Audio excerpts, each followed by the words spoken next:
السلام عليكم. متابعين القناة سألونا هل يعود رياض محرز إلى الدوري الإنجليزي؟ وفي مصادر بتقول إن محارب الصحراء رياض محرز طلب من إدارة أهلي جدة إن هم يدعموا الفريق بصفقات قوية. صرح وقال لو عايزين نجيب بطولات لازم تدعموا الفريق بصفقات قوية.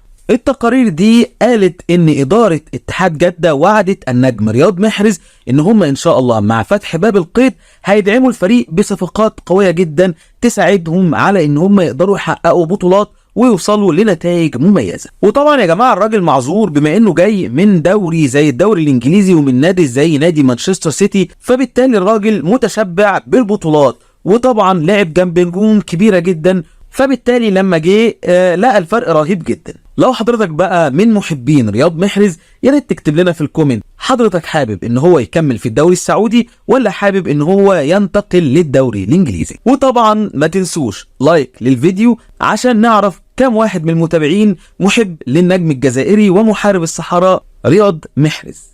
وبكده المقطع او الفيديو بتاعنا النهارده خلص. استنونا في الفيديو الجاي ان شاء الله، وبرضه هنستنى في الكومنت بتاعكم حضراتكم حابين نتكلم عن ايه. السلام عليكم.